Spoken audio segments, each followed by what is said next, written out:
I won't give up till I'm on top. Yo, no, I ain't the type to give up. If I do something, man, I do it till I get what I want. I turn a business out of nothing into something I love. I got a poker face, but honestly, I'm not one to bluff. I flip a switch, never miss, man, I always stay up. Don't let them see you, bitch, always have a plan to stay tough. This life ahead of you ain't easy, it was built to be rough. But that's what makes a personality, is tragedy, bruh.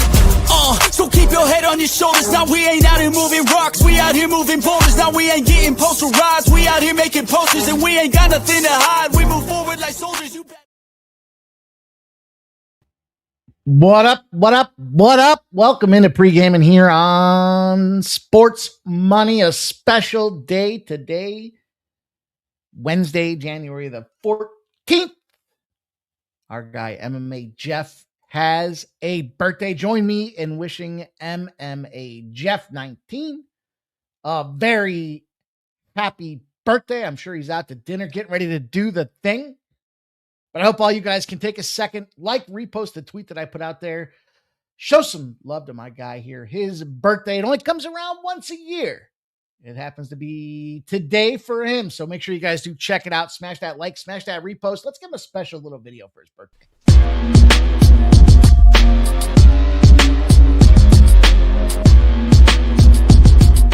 Monday to Friday, 6 p.m. We don't stop. Rain, sleep, or snow. Pregaming is good to go.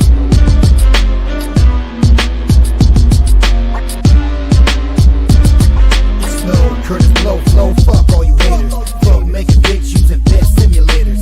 Fuck cashing in, all we wanna do is win. Put the juice in the gin, now it's time to begin. Fuck the books, they can take it on the chin. Surrendering dividends, don't fuck with mine. Damn, the show starts with capping and ends with pimp slapping and stacking cash and boatloads. They won't know what happens with pre-gaming and others, they seem lame. Like Abel meeting Cain, a bullet to the brain. We don't give a fuck like Kiki said. We ain't playing, we ain't playing, but we ain't playing. I'm back and I'm joined with my guy. Oh, we're gonna fight. We're gonna fight. We're gonna fight. We're gonna fight.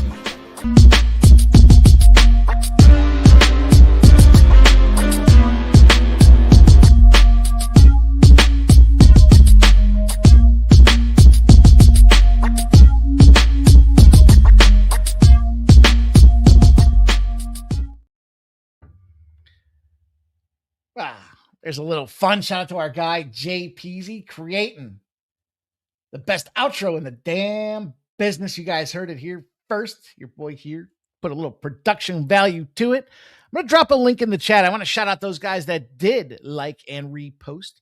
Bobby Mack, Nicholas Handy, and, oh man, am I forgetting? I know I am. Of course, my guy, Joe T, took some time to like and repost out there. You guys know what it's like on your birthday. Get a little extra note from somebody that's lets you know that you really give a shit. So if you haven't done so already, I'm going to drop the link in the chat for you guys to get out there and like and repost or put a comment. Just give him a happy birthday. Give him something out there to let him know you guys are thinking about him on his special day. We've got a special day because it's a smaller card, but we're not devoid of action. Here's what we do on these types of cards. We roll up our sleeves. We dig in. I added a play in the NHL. So I've got 4 NHL plays. It's those 2 games on the slot, 3 of them in play. Plus I added a spot out there, 4 plays in the NHL today. Kraken and Devils, the Knights and Kings. And of course, in honor of MMA Jeff's birthday, I'm going to drop in there with the Buffalo Sabres and Philadelphia Flyers. Going to dig it in, going to roll up the sleeves and take a shot. See if we can't pop the top with that one. We'll get into the NBA with 3 games in the Raptors and Pacers, the Jazz and the Bolts, and the Nuggets and the Mavericks. Of those 3 spots, guess which one has a 21-0 trend in its favor? I'm going to break it down like a pound, as our guy Razor Sharp says, and share it with you guys here tonight. But that's what the NBA looks like. And then 4 games across the slate in college basketball. Auburn and Missouri, Colorado, Cincinnati, Temple and Memphis. And we'll bring her on home with Fordham and St. Louis. How about that? Action-packed card here this evening. Of course, if you're new here, this is what we do here. We look at lines, cash flow, line movement, where the money's coming in, all the variables that go into how do we come up with a winning betting decision. And then, look, we put it all together. We just try to make informed bets, try to make wise bets, smart bets, sharp bets that can help us get paid out there. Dale Fick, shout out to Dale Fick, getting the happy birthday wagon going. Flea Mathis, appreciate you boys jumping in there. And what the heck's going on with Twitter? What the heck? So strange. So strange what it is that's happening here. Bear with me. Wish I had somebody on the production side to bang out the ones and twos for us so I could have them send a tweet like this out, but I'll do it myself, and it will only take me uno momento. And then we'll be back and ready to attack this card. We'll talk about last night's action. We'll talk about the wins, the losses, what went well, what didn't go so well for us, and then try to see how we can put it together for today's betting public out there. Pre-gaming here, sports money. All right. What if I told you guys this yesterday? Maybe I don't know if I mentioned it or not. Had a weird broke my pinky situation. It sucks. It sucks. And I thought in the process, did I get a compound fracture on this thing? Because I broke the skin on the side. And so what happened is the wind blew a shopping cart into my hand, which proceeded to get my hand trapped on the car door and just fully bent it the wrong way. And so try not to be a puss here, but first of all, it fucking hurts. Second off, it was bleeding. And that's what made me lead to the comp. I was like, man, this is such a, like, when is the last time you actually pushed your pinky out the opposite direction, right? Like it's a small little bone to begin with, and it just went, and it's bleeding. Now I'm like, oh man. So anyhow, normally once I break the skin in any capacity, I like to douse with a combination of hydrogen peroxide and rubbing alcohol. It's just good business. You want to stave off infection. Except last night I didn't. I don't know why. I got home. I was running around. I had a bunch of shit going on. So I did before I went to bed. Man, I woke up this morning. The motherfucker was hotter than a fucking oven. Big white thing on. Oh, man. I think I not only broke my pinky, but it is also infected. So that hurts, man. And you don't realize it until you're typing away on the keyboard and you see exactly what happened out there. And I thought to myself, it only touched the fucking car door. How the hell did it get infected off the car door? My God. And then, like I said, I hit it last night. I guess I just didn't hit it fast enough. And anyhow, I'm not trying to cry. There's no crying. I'm not crying. You're crying. How about that? But I am fired up. I am ready to attack the books. I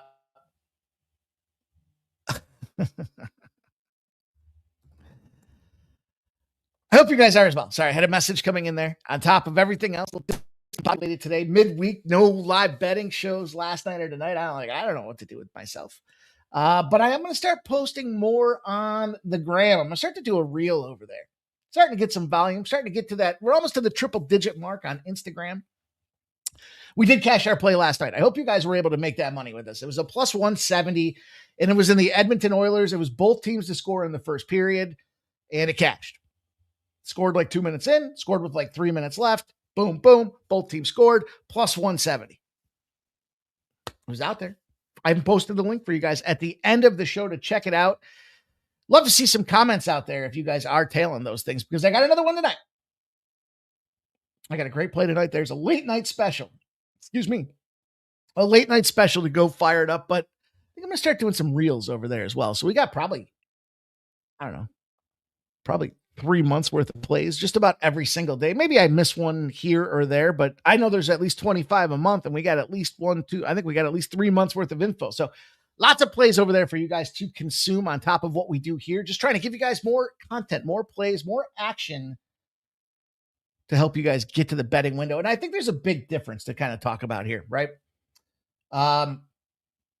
true professional capper, not sitting there in a vacuum that says, oh, I found my angle that I like and I'm going to go hammer it again. But no, it's more of, I mean, there's angles that we like that we hammer, but we cap the card every single day because this is how we get paid. And so we want to try to find, this passing and not getting involved. That's not us. We don't do that here. We got to come up with action. We want to play it every single day. We cap every single sport.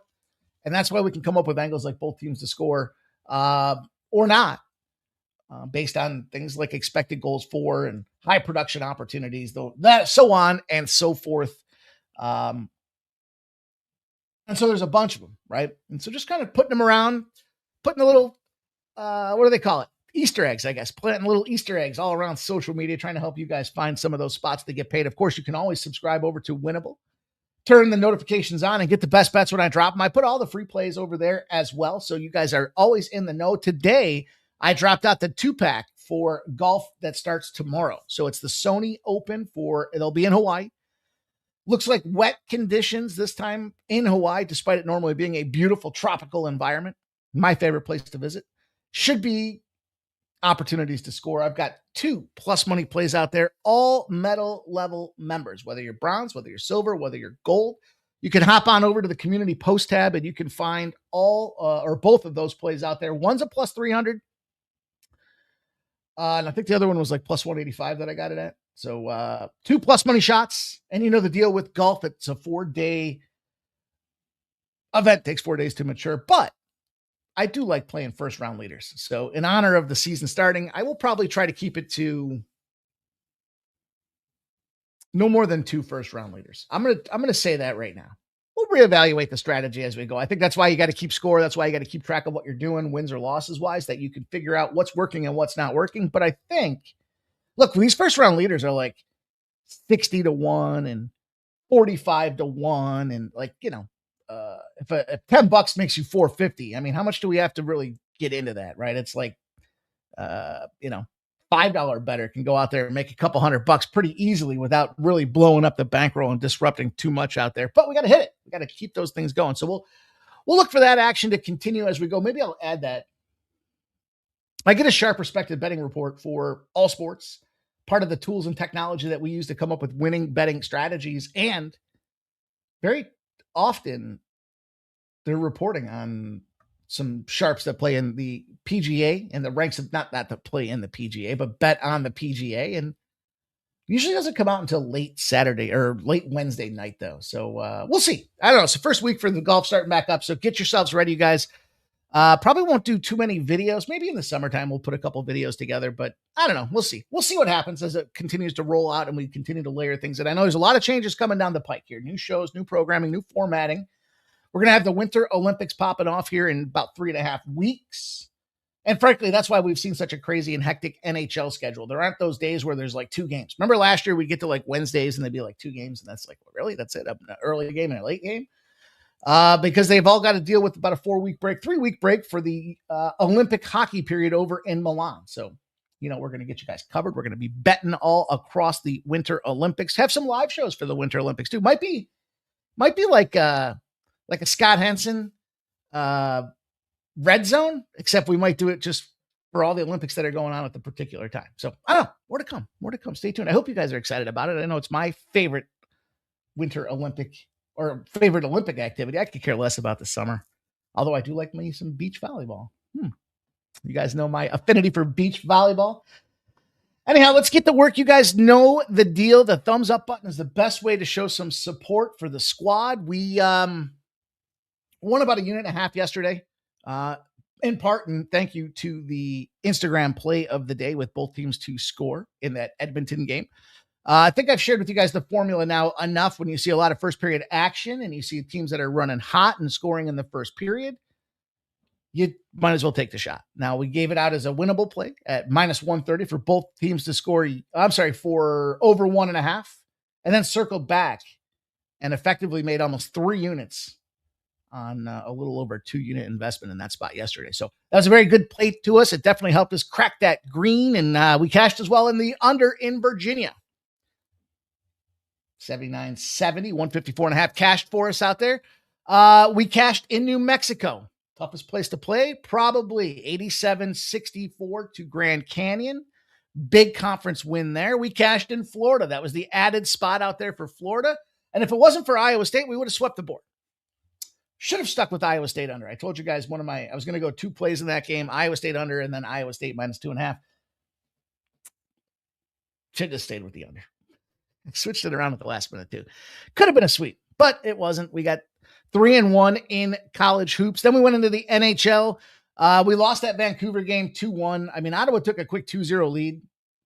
Vancouver stuck one in there, but just couldn't get back on top of it after that. So it was a plus 190. It was a shot. I thought about taking a shot again tonight, given the fact that they are in Madison Square Garden and fading the Senators with that crazy nonsense that's been going on with what happens on the road doesn't truly stay on the road. And there are some places to get yourself in trouble in Madison Square Garden, in New York City, in the city that never sleeps. But we got the under 6 as it was a sleepy game in that capital spot. 3-2. They won against the Montreal Canadiens, La Habitants. So we were on the under 6 in that game. Toronto did us dirty, though, to close out the game. 6-1 loss. Just blown out. Second leg of a back-to-back at elevation. Just keep it in mind. I think we're just going to start auto-playing or auto-triggering. If they play in Utah game 1 and they play in Colorado in game 2, then let's just fade them in game 2 in Colorado, and vice versa. If they play game 1 in Colorado and they play game 2 in Utah, then let's just fade them in game 2 in Utah, right? I mean, I think that's what was shown to me last night, because you have a Toronto team that was starting to come together, starting to get some life, some legs to them, if they will. And they just got blown the fuck out last night. So that be what it is. But then we went into the NBA and the Houston Rockets. Man, that game was close the entire way. Chicago just wouldn't let go, fuckers. They just kept hanging on. They had their grubby little paws clutched into that Houston Rockets team all game. And, the Rockets won by 6, but just not enough. We did cash the over 232 in that Pelicans Denver spot. Denver comes away with the win. It was one of those, do you want to continue to press the Pelicans? No. And then we shit the bed to close the night out with the Portland Trailblazers. I don't know. They got busted up. They lost by 20, 23, 24 points. So anyhow, it was a profitable day. We did crack the code. We did get in the green. That's the way we do it here. We don't just want to go focus in on a singular bet and put 5 units on it. That's not what we do here. We are trying to go out there and be professional, manage the bankroll. No one game should be worth any more than any other. You might like it that much more, but that's why you play it. Maybe you add it to a parlay, but you do not want to get in the chasing it business out there, because at what point does it stop? Now it's a 10-unit play. Then it's a 20-unit play. Now you got your 50-unit play of the year and you're hoping to get everything back to neutral. We don't do that here. We stay consistent. We bet consistently. We bet every single day. We bet on every single sport. So no need for us to go chasing any losses out there. And, look, it wasn't the best wild card weekend, kind of middled it, but that's the benefit of not going really aggressively on any single spot, that there was nothing that really crushed us or broke our hopes and dreams, and we can survive some sluggish periods so that we can come back and fight the next day. And that's what we're here to do tonight. So while we get this show started, make sure you smash that thumbs up button, show some support, show some love to the squad here. We will get this thing moving. We will keep a brisk pace, but it starts with you guys taking some time to smash that thumbs up button.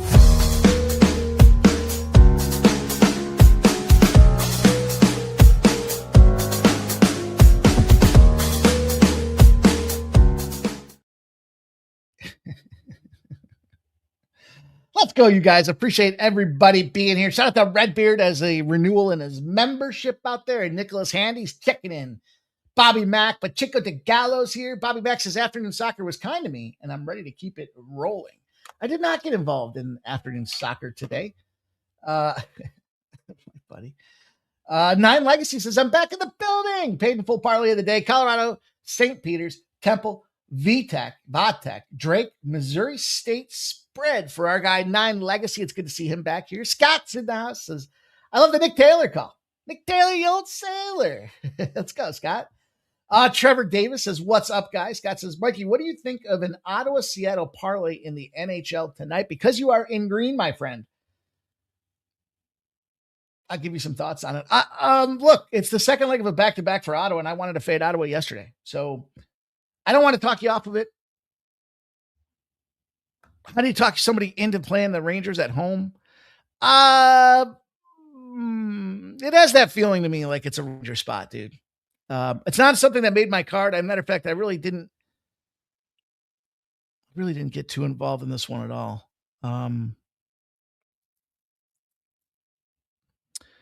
The Senators on the second leg of a back-to-back are a minus 120, and that team is fucking broken. 10-2 on the road. That's my thought, Scott. But I don't want to talk you off it, man. If you're going to play it, good luck to you. They were on a losing streak, them Senators, and because they won against the Canucks last night, they were able to stop it, squash it, and move on. Robert's in the house. Matt Stafford, same injury. Oh, the pinky. He's got the pinky injury. Redbeard says you'll be okay, bud. R.I.P. Mikey's marriage. Careful meeting up with gram girls. Objects on the gram may appear more enticing than they actually are. Dang filters. I found out somebody that I wouldn't expect it to be on OnlyFans is on OnlyFans. Let me just put it that way. And I was more surprised that for $100 a month, she got 100 followers. Fucking changed the whole dynamic. I shout out to my buddy for letting me know. There's nothing free. Believe you me, I looked. And I don't think I'll get an opportunity to partake because it would just seem creepy if somebody you've known for a long time just pops up on your customer list for. Anyways, I digress. Don't get me started. WI says free bands. Play of the day's on the Caps. He's going with the Cleveland Cavaliers. Scott likes the Jamaican bobsled team. Peter Gracia's in the house. There's Sharky Water Nations. My guy says scouting the beach volleyball streets in Buffalo in January. 100% hotbed for it. There is a bar here in town that I don't know if they still do or not. They had volleyball courts and they actually moved them indoors for the winter, which is fucking crazy. Enough people want to get in, but they do it. I guess darts, bowling, axe chucking, volleyball on the sand, whatever. Shout out to you, Sharky Water Nation, my guy. Stop Geoengineer says, good luck tonight, my people. Thank you for the show, brother Mikey, the man, the myth. Oh, appreciate that, dude. Thank you, Stop Geo. Little 1 1/4 unit play here and there, though. He says, let's go. Sharky Waters, giving a shout out to the squad. There's Blake M. Let's go. Sharky Waters says Friday afternoon will be live for the full divisional weekend breakdown. Get yourselves ready for that one. We'll be back at it with you guys, giving you guys the betting blitz and 4 games out there. We had a slow start, but a big finish this past week with our best bets to you guys. So more to come for there. Friday afternoon, get ready. Scott says, if it's free, it's for me. Oh, man, I'll tell you what. I thought long and hard about it. I was like, I couldn't pull the trigger. Smoke show, an absolute dime piece. But I was blown away. 100 people at 100. Actually, in all fairness, I'm rounding. I think it was like 98 people, and it was like $98 or something. Their numbers were the same. I was like, fucking it. What? And then I remember thinking, $98 is a strange number to put in this thing. What are we doing here? I'm not sure, but the Seattle Kraken and the New Jersey Devils are going to pop us off. And we've got 2 plays to pop the top on the shop and see if we can't make them bookie panties drop as we get after this thing here. Hopefully your bookie is of the opposite persuasion. Joey Decord will start for the Seattle Kraken. The New Jersey Devils will trot out none other than Jacob Markstrom. And this one's kind of trying to navigate the icebergs out there if you're the fucking captain of the Titanic right now. You know, it's a dangerous minefield. A couple things I found, though. So yesterday I told you guys about the NBA, okay? Not just about the NBA. I know it's a general statement, but I gave you guys the stats on the trends, right? Or on the totals, right? NBA trends yesterday. I said, I think it was, let me get the exact number. I want to say it was like, I don't want to guess. I want to be positive. I want to give positive confirmation, not get somebody's head spun up the wrong way. But I do remember saying to you guys, by the way, it's Connor McDavid's birthday. You know, that's my least favorite angle when it comes to any sports capping is it's this dude's birthday. Connor McDavid got 2 assists, no goals out there last night. So did want to recap that. NBA unders are clipping at 69. This is going into yesterday, so I didn't factor yesterday in.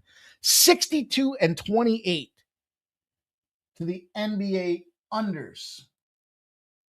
NBA unders, 62 and 28 since the start of 2026.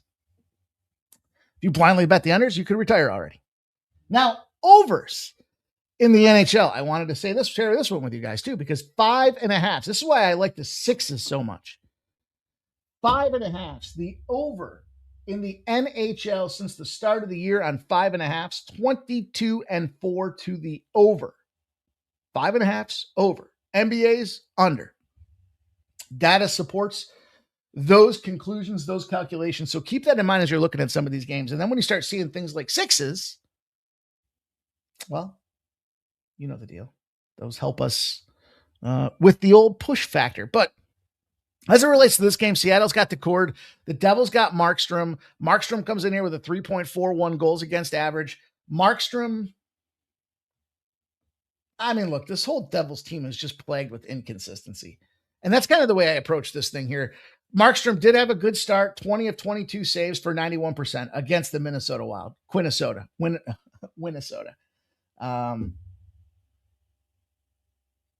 Hasn't had back-to-back wins in over 6 weeks. I mean, that's what you got to look at with this guy and say, can he find a way to put back-to-back spots together? And frankly, Seattle's coming off the second leg now. This will be their second leg of a back-to-back 4-2 against the Rangers. I told you my thought process was minus elevation, minus Colorado and Utah. When you've got these teams that play in the second leg of a back-to-back, they play defense first. It's kind of contrary to what we used to think about the NBA, where we're like, oh, in the NBA, the legs are tired. No, in the NHL, they tend to slow the game down and try to get the hell out of there. And then, of course, third day and 4 nights, we want to fade the shit out of those teams as well. Joey Daccord starts for the Seattle Kraken. And I approached this game and thought to myself, as we look at this New Jersey team, for some reason, when maybe it's the length of the road trip. Maybe that's what plays a part in this thing. But New Jersey against the Pacific Division, 28 and 13 to the under. New Jersey versus the Pack, 28 and 13 to the under. Then you got another factor in there. The road dog versus the tired interconference opponent as well. This be the Devils. No, look, 8-2-1 to the under. You've won 6 times in a row. Then I started looking at average goal production. Now, minus the 5 goals they just scored against Minnesota Wild. The Devils got 3, 1, 0, 1, 1, 2, 0, 3, 1, 1, 1, 2, 2, 1, 2, 1. A lot of 1s and 2s in there, ladies and gentlemen. And they're not doing it very well in the first period. In fact, then you look at the other side of things here with the Seattle Kraken, and yeah, second leg of the back-to-back. We talked about this Pacific factor. Remember, they came out, they were trailblazing out there, top of the Pacific Division. They've fallen to third. They're a team that we just don't know what kind of explosion we're going to get, but we know that they're one of the worst first-period teams in hockey. So I got a little fun. I got a little creative here. We've cashed, and it's only because it's like when you start cashing the sweaty 6 in baseball, you know? You start getting those Nerfies in the 6 innings or Yerfies in the 6 innings, as the case may be. You want to keep going back to it. And because we've done that here, I want to get back involved. And I took this here. The Devils, both teams to score the first period, no, was a plus 110. I also took the Seattle Kraken game under 6 at minus 110. The aforementioned 5.5 factor in there. But I thought when you've got one of the worst first period teams in hockey, you could take the under 1.5. But you're trading off about a quarter's worth of juice. That turns you from a negative to a positive here by going with both teams that scored no in the first period. Now we'll see. Back-to-back yeses. Tonight we're going to try for a no. We'll see if we can nerfy this son of a bitch into existence. Ramon Scott says, LOL, I didn't even realize until you made me look at, and I noticed I am on the under in all 7 games tonight.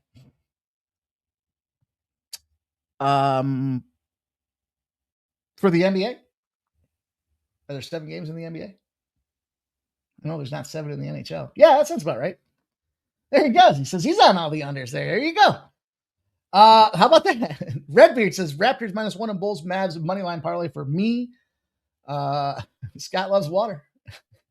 Get your fluoride while it's hot. So stop Geo. Still T minus 7 days from today, or 7 days including today, I guess, till the old root canal heard round the world. We'll see how I feel after that one. Mr. Wesker says Seattle Kraken money line. So that's the way I kick this thing off, you guys. I did go with the under 6. I've got both teams to score no for plus money. If you can't get both teams to score, you can either same game parlay it under 1.5 and pick a team total not to score. And if I was going to pick one, I'd pick Seattle Kraken not to score, or find another book. Guess how's that? Or, I like New Jersey to win that first period too. I'm not big on the first period sides, but I like these totals. We've been having a good time doing it. So that's the way we'll kick the card off now in honor of MMA Jeff's birthday. I'm going to throw out a play, not to throw out, but a play that I added here to the card. It was a late addition for me. I got to take the Buffalo Sabres. I know it's his squad. I know it's Danny Vladar that will start on the Philadelphia Flyers side of things. It's Zucca-Pekka Luukkonen on the Buffalo Sabres side of things out there. Vladder's lost 2 in a row. He's 0-1-1. Here's the problem when you're in a Philadelphia situation in current form. You're 12-3. You're being outscored. You're just not putting the puck behind the net. It's that simple. Now, Vladder, 4 goals on 25 shots for 84% in his Monday Tampa Bay Lightning game. First time he's allowed over 3 goals in over a month. So does he regress? I'm inclined to think this game has a little bit of an under flair to it, to be honest. Looking at these, I hate to be honest, of course. Buffalo Sabres, red fucking hot, 13-2. They're thriving to the under when it comes to what they're doing out there and playing defense as well. You got Jukka-Pekka Luukkonen, who's back from injury. He had the night off his last game out there, so he's rested. And the Flyers aren't scoring goals. So I can't from just because. Now, the other factor, if you want to look at some of the more traditional stuff, some of the more blah stuff, right? This is the 3rd time these two teams have played. It's the last time they'll play together head-to-head in the season. The home teams won them both, and they're both over. All right. What am I going to do with those numbers? Make a prediction for me out there. And I guess the traditional prediction would be Buffalo's going to get the job done. But I'll give you guys a better one. How about this? The Buffalo Sabre. Let me start that one over. Got all excited. When you're the Philadelphia Flyers and you're playing the Eastern Conference, you want to fade them boys. You want to fade the shit out of them boys. As a matter of fact, you are 177-102. You're 8-2 in your last 10. You've won 5 straight out there. When the line's between minus 150 and plus 160, in other words, they're not expecting it to be a blowout one way or the other. 168 and 127. It's kind of just run of the mill, but it should be the home favorite in the bounce back spot. This is one of the most profitable trends across the NHL. 126-82 home favorites in a bounce back position. They've cashed 4 straight opportunities. So for that reason, well, for many odd reasons, all the aforementioned reasons, I'm going to add the Buffalo Sabres money line. And let me just line shop this out real quick here for you guys. Let's see what we can come up with. Some would say they don't like to pay this price tag. I don't want to pay this price tag. I told you with the Flyers, players getting hurt in the back of the leg, like the shoe is starting to fall. And it's on the wrong foot for this Philadelphia Flyers team. Here's the official too stupid period of time where they'll continue to grind out games, finish 500 going into the Olympic All-Star break, and then realize when they get out of the All-Star break that they are not quite a playoff team just yet. Let's see. Most is in the house. Is Los Angeles, California, Las Vegas, Nevada, over 5.5. There you go. Putting it to play right away, Most. Redbeard says Sabres money line and under 6.5 is plus 200. Like that. Redbeard says line flipped on Raptor, or Mr. Wesker says line flipped on Raptors. Redbeard says, yeah, I saw that. Been moving all day. Bastards. Okay. All right, last game I got for you guys in the NHL. We are going to talk about this Vegas Golden Knights and Los Angeles Kings spot. We'll take a look at the goaltender starting platform here. It's Akira Schmid. Not Shakira, Akira Schmid. And I'm not sure about his hips. I don't even want to think about whether they're lying or not. Darcy Kemper on the other side of things. I know about Darcy Kemper is he's lying about being a professional goaltender. At least overall. And look, he's on a 3-game losing streak. 0-2-1. I thought this guy getting nominated to the Olympic squad would have like lit the fire under his ass, and that's why I think his hips are lying. 2.49 goals against average, 12, 9, and 7 on the season. Akira Schmid, 13, 4, and 5. Doesn't even really matter to me. There's just one team to beat up on the other team, and it's the Kings at home are a fade.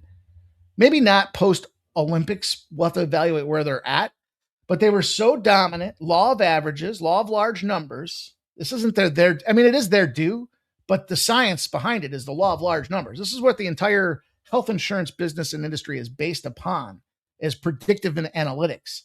And predictive analytics tell you that a team that won like 95% of their games at home last year, probably due to win 40% of their games at home this season. So I guess you could boil that down to what they're due. But I'll tell you this, Colorado Avalanche, if they continue the torrid pace that they're on, next season they'll be a shit team at home. Law of large numbers. Maybe it's not next year. Maybe it's a 3-year sample. Maybe it's a 4-year sample. But all good things come to an end, and that's what the LA Kings have been finding out when it comes to their season and the way things are going, especially on home ice. Now, I look at this Vegas Golden Knights side of things here. You got Schmid allowing 3 or fewer goals in 3 straight games. When your goalie's on fire, you're winning the games. You're 2-0-1. He's got a 2.49 goals against average. And look, Los Angeles Kings have lost 3 of their last 4. 1, 2, and 1. So they battled. They should be about a 500 team out there. This is one of them proverbial spots. Now, we were cashing with the Kings, both teams to score. I'm sorry, the Vegas Golden Knights, both teams to score. And I told you about the 5.5. So you got to give those some consideration. The play that I ultimately arrived to here is just get me on the Vegas Golden Knights. It's a reasonable price tag for these Vegas Golden Knights. Minus 115s. There's even some minus 110s out there. And thought process here, the rest advantage. In fact, there's a unique rest advantage situation. The Rockets fucked us yesterday on that specific opportunity that pops up not very often. But this one here, road favorite, off a win, 2 days rest against an opponent with 1 day's rest. Road favorite, 2 versus 1 day's rest, 229 and 125. You've won 8 straight times across the NHL in those positions with the rest advantage. And if you're the team with 2 days rest advantage against a playoff team, you've won 6 in a row. You're 6-0. You're W6. And that for me is good enough to say, let's take this Vegas Golden Knights team. This Destiny Nate says first period over. I hope so. I have a sneaky feeling about this one. But I like the Vegas Golden Knights. The Vegas Knights. I've officially decided, and I don't know why it took me this long, I don't think I'll be using the term golden anymore. I don't care if it's in their name or not. Vegas Knights. Makes a ton of sense. Who wouldn't want to enjoy a Vegas night? Come on. I'd like to have a Vegas night right the fuck now. In any event, well, probably not with my pinky being dinged up and binged up the way it is here. The Toronto Raptors, the Indiana Pacers. I'll tell you what, I paced around with this game for a good chunk of the afternoon. I stepped away from the old office. I soaked the finger in hydrogen peroxide. And I thought to myself, there's a bunch of trends that said this game should go over. Then I looked at the trends and I thought, well, the team that's pushing it over is the Pacers. And then furthermore, I thought about all the injuries that the Toronto Raptors have been battling with here. This line opened up as -2 for the Raptors. It's +1.5 because of aforementioned player injury status. 52% of the bets, 51% of the cash are on the Raptors. You got to just discount the reversal in the movement there because of the aforementioned injuries. Now the totals come down from 224.5 to 220.5 with 78% of the bets and 77% of the cash. That's ultimately where I decided to pounce. Probably, maybe, possibly. I don't know. You got 3 straight wins for the Pacers, and you got win 1, lose 1 format right now for the Raptors. For the Raptors, you take out Podol quickly. I don't know. It wouldn't surprise me to see the Raptors win this game. But I know this, and when I was talking about this one here, on the surface, when the Pacers score less than 100 points, against a low total that following game.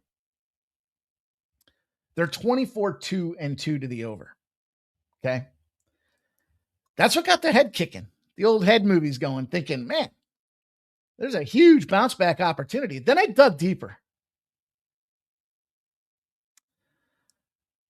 They are putting up 110 points or so on average, but now the question is, can the Raptors meet the other side of the mold here? And despite the fact that both teams are averaging about 112 points a game, it does suggest it should go over. I found some intersecting zeros that led me to an under in this game, and I got the 220.5. Frankly, it came down to a couple of things. One, Toronto 8-0 to the under if they allowed more than 13 threes and less than 46 points in the paint. In other words, they pushed their team outside of the perimeter, ugly, nasty shots, and they manned up inside the box and paint and played some defense, limiting second chance rebound opportunities. Can teams sustain that? And are the Pacers that team to be going out there blasting everybody from the three-point line when they're on funny stance, fading back, trying to jump away? I think the answer is no. The Pacers are 13-0 to the under against conference opponents if they came off a cover of 5 or more points the previous game. And the Raptors are 9-0 to the under after a spread loss if they're on the road. So all of these have a healthy margin, 211 points, 215 points, going under by 17.5 points. All of those said, you know what? Fade what this Pacers bounce back because they scored a few amount. This is just a shit schedule spot on top of everything else. And I took the under. I've got the under 222.5 because of the margin. I'm fine if you guys have to go down to 221 or 220.5 as well. ZC says, am I the only one who can't log into Winnable because of the Verizon outage? Try from your computer would be my guess. Bo Jackson likes the Bulls money line. Well, let's get to the Utah Jazz and the Chicago Bulls, a 21-0 trend in our faces here. Trends can be our friends until the end, or until the trend ends, as the case may be in this spot here. The Jazz open up at 3.5. They've moved to 4.5. You got 50-50 action on the bets. You have 51% of the cash on the Bulls. That has moved a point from the original opener. 247.5 have moved all the way down to 241. So you had 53% of the bets and 53% of the cash on the under, and it has moved in that direction. I think we got in the rhythm with these two teams. One, we missed the Jazz getting blown we didn't miss it. We were live betting in the other direction when the Jazz were in the middle of a fucking 50-point beatdown. Okay. Followed it up and said, you know what? Well, even before that, they got Dallas Mavericks. Dallas Mavericks are a suspect squad to begin with, especially when Dallas is in the favorite role. And guess what happens? They covered against them. They get their barn doors blown off by Charlotte. They go on the road, wrong team favored spot out there for us with the Utah Jazz against the Cleveland Cavaliers, one of the worst teams in basketball. Incidentally, I don't know how you could take the Cavaliers tonight against the Sixers, but that's just me. Chicago Bulls. That sneaky, sleepy little Dallas spot that I was wrong because Dallas is fucking frauds. Should have been, Chicago. The Bears are playing. The Bulls are playing. Nobody cares about the Bulls. Dallas should go in there and mop the floor up with them. No. They got nuked by almost 20 points in that game, only to follow it back up against that Rockets game yesterday, where they hung on the entire way. They still lost, but they hung on the entire way. Now, clearly, respectively, it's a step down in class to play the Utah Jazz. But what if I told you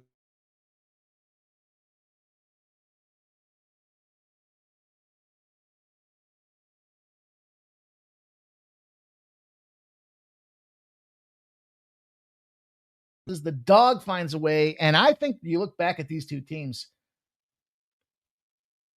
Why is it only 4.5? The Chicago Bulls suck.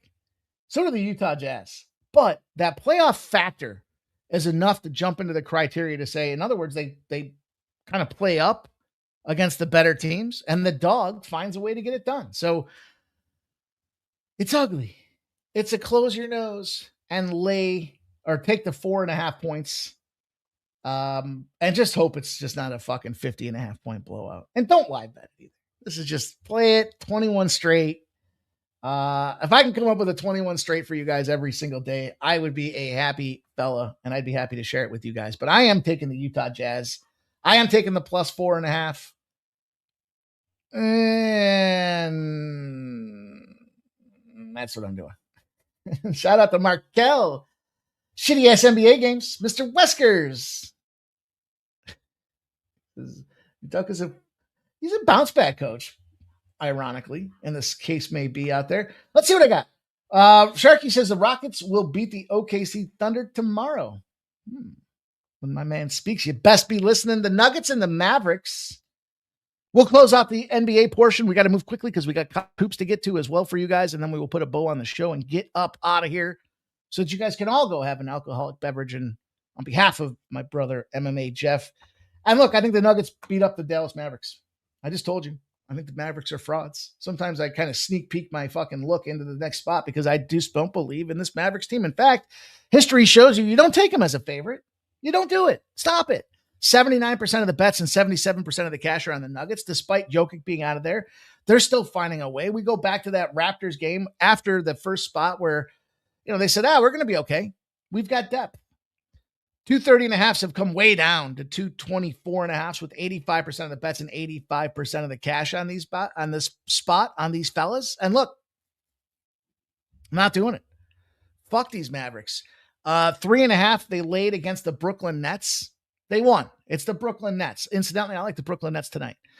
The Nuggets, on the other hand, though, they're just going on the road and dominating teams. In fact, they're dogs in multiple places, and they've won outright. They busted up the small little itty-bitty softy Boston Celtics, 114-110. They took down the potential NBA Eastern Conference representatives in the Philadelphia 76ers, 125-124. They won them outright as 14.5-point dogs in those spots out there. So don't dog these Nuggets. I don't care if everybody and their fucking brother is out. It looks like Aaron Gordon's probable. It looks like Tim Hardaway's probable. And I can give a fuck about the rest of these guys. I mean, I prefer Christian Braun to be in there, but what are we going to do? Jalen Pickett's probable. The whole squad is probable. To me, that means they're goes, and the go means that we've got an opportunity for Denver. If you take these boys on against the team on the second leg of a back-to-back, you're 9-1 your last 10. 9-1. The Nuggets come to prevail. In fact, the Mavericks at home in the favorite role, fade their asses. You're 5-0 in those spots as well. So for those aforementioned situations, I will be taking the Denver Nuggets. I'll take the 2.5. Probably win the game outright. I'd rather have the 2.5 in my back pocket. Let's keep her moving. That was a worthless trip to the lip. There's no liquid dispersed in that one. Okay. Sharky says it's going to be a track meet. I think he's talking about that game tomorrow night. Auburn and Missouri here, guys. This is a shorty one for me here. I'm jumping in on Auburn. I think this is a situation where this line's been moving against them. I was on Missouri the other day. I gave you guys a shot with that one, and they cashed. They were the situational road dog that came through and was able to get the money for us out there. But actually, you know what? I take that back. That was an overtime loss. They were winning the whole damn game, and they collapsed at the end. Now you're looking at this Auburn team. You got 55% of the bets and 60% of the cash on this team as a road favorite. And the line's not really moving. The sharp respected betting information came in this afternoon. They were taking this Auburn money line side of things here. A little tricky to be the road favorite, but I don't know. I just think this is an emotional letdown spot when you're looking at this Missouri team coming off that 76-79 loss at Mississippi. First game back after playing Kentucky and Mississippi. Some big wins out of there, but look, Auburn, if Auburn loses, even if they lose, they're still covering the spread. And so I think this is a huge marquee matchup for Auburn. This is where we're going to see in these next 2 weeks, Auburn separates from the pack in the SEC and shows that they're going to become one of them highly ranked opponents. And you're going to be laying 6s and 8s. And it's just more of the looking ahead spots for kind of what their schedule says. And once they get through this game, excuse me, when you look at kind of what's on deck for Auburn, I mean, they go back home against South Carolina. They play that Mississippi team at Mississippi that we just talked about and kind of came back with that big come from behind situation in Missouri. And then after those 2 games, they sweep the board these next 3 games. Auburn's a top 10 team, and you're going to be looking at these guys laying 8, 10, 12 points out there. So mark it down. We got to look for some look ahead spots. And this is where the strength of schedule goes down significantly for Auburn, but their quality of opponent, returning competition, all gives them the opportunity for the advantage in my estimation. So we'll take Auburn. We'll move on to the game number 2. What do you do with Colorado and Cincinnati? Now, I told you guys. Shout out to Jason Mayer in the house. Balloon budget. Likes Watson over 19.5 points. Favorite under teams. Houston, West Virginia, Cincinnati also meets the under criteria for me as well. Big 12, and on top of that, struggling to kick this thing off. Those are spots you want to try to get involved with here because they're still kind of inflating the number to some degree because of the Colorado side of things here. And Colorado's had a great start to the season. 12-4, they kind of mosey into the Big 12. They're coming in here 2-1. You look at the numbers, we got 7-01 and 702 on your rotation number. Colorado, though, as a dog. And this is where I love to see these under opportunities pop. Plus 5.5 for Colorado. On paper, at least wins and losses wise, the better team in the Big 12. 74% of the bets and 75% of the cash coming in on Colorado, and it's moving against them. 3 full points. Then you look at the total. It's come down from 148.5 to 146.5 with 71% of the bets and 72% of the cash on the under in those spots. And guess what? The books are, this is what they did for us the other night with that Virginia game. So it's almost an exact cookie cutter fit where they're telling us that this inferior team that's home in this case should dictate pace and control the game. And because of the 8.5, they're showing that Colorado gets mopped up here. Cincinnati unders, when you put them between 117 and 154.5, you've won 6 straight. You're 8-2 in your last 10. If you bubble it out, you're 323 and 236 over almost a 550 game sample size, showing consistent, considerable under opportunities for the Cincinnati team out there. I'm going to take the Bearcats. I'm going to take the under in this spot because, again, got that cookie cutter feel to it from the other day. 147.5 have dropped. It's still dropping. Now we see 145.5. You can only get 146.5. I'm okay with it. I'm still okay with it. I just think this is one of those situations where they're showing us that the style dictates the fight, and it's Cincinnati's home style that puts this Colorado team on skates out there. Temple and Memphis. Fun little spot here for Temple tonight. This is a nationally televised game, and you look at the standings coming into this thing in the American, in the AAC, they're 3-0. Temple comes in here 11-5, and that's where I factored in the nationally televised spot. Now, quickest way for Temple to lose a game is for me to bet on them. They're playing Memphis.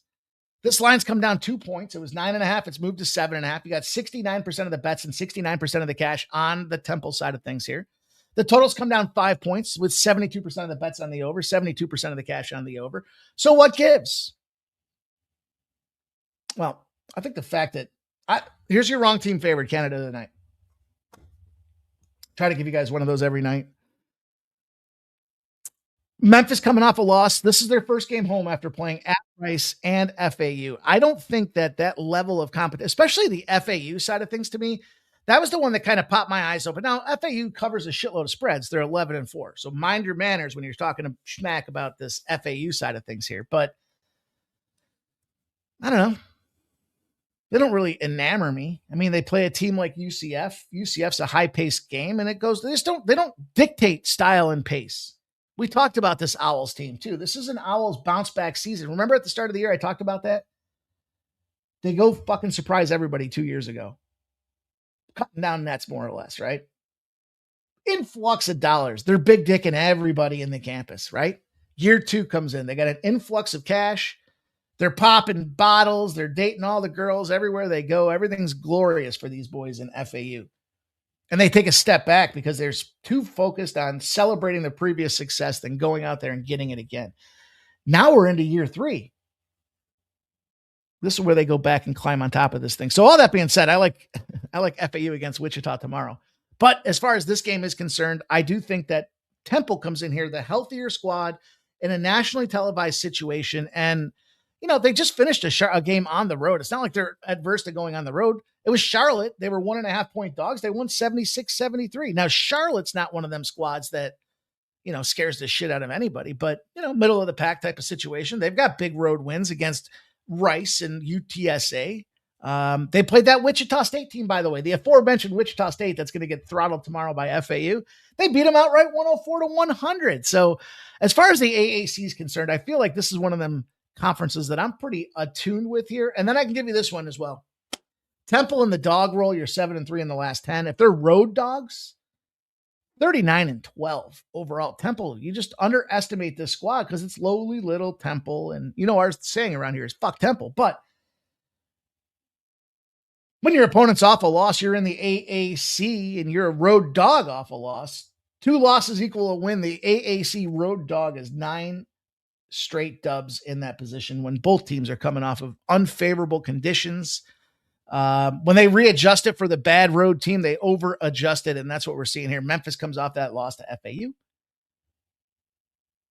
Temple does not cover against ECU, and that puts us in a position to buy in and take. I got 8 points. So I'll share with you my benchmark of what I was able to get, and then you guys make the decision if it's good enough for you. Last but not least, I got one last game on the docket here this evening. Oh, we have an Instagram play of the day out there as well. I'm going to send you guys the link. Redirect you post-show to just check it out real quick. It's a read only. You don't even have to play anything. You know, you can just look at it. You look at it, you see the Instagram play of the day. We had a big winner last night. Fordham and St. Louis for all the chips here tonight. Going to take some points in this game, looking to get the intersecting zeros and see this thing flood the scoreboard. It's a high total for an A10 game as well, sitting around 149.5, 150.5. And you got a lot of action coming in on the under. 79% of the bets, 79% of the cash coming in under, and yet it's gone up 4 points. There's a red flag. Huge road dog at 18.5, 63% of the bets, but only 47% of the cash have bet on Fordham. Line's not moving. Is that a red flag? Maybe if you're thinking about the side. However, I'm looking at this game and I said, you know what? I want to get the over. And I really like the St. Louis team total over, but I'm a little concerned if I cut it down, I miss out on the back door because St. Louis got to go out there and put up 85 points to cover their team total over. On a 149.5, that's a lot of points, right? Especially if you get tired of beating the shit out of your opponent. So if they get tired of beating the shit out of them, they only put up 75 points. And Fordham keeps it close at some point. Backdoor opens up. I don't know. They're at 66.5. I like the full game over. St. Louis 13-0 to the over. Multiple point favorite and a total that's under 167.5. I mean, that's this game. That's this criteria. That's how this one fits the mold out there. It's well under the 167.5, and it shows that it should go well over by almost a 10-pack as far as points are concerned. So that is how we will put a bow on the show. I will send you guys a link here so you can just jump right on over. Do me a favor. Click the like button. Click that little heart on the Instagram side of things for the IGPOD. We cashed it last night. We did have back-to-back losses, but we've been firing. We're pretty consistent and winning at over a 60% rate. So make sure you check it out. It is in the NBA. It is a late spot this evening. Good luck to all you guys. Thank you for being here, checking us out. And I'll be back here tomorrow to do it again, 6 p.m. Pre-game, and happy birthday to MMA Jeff. Make sure you give him a shout out for his birthday. And good luck to everybody with their action this evening.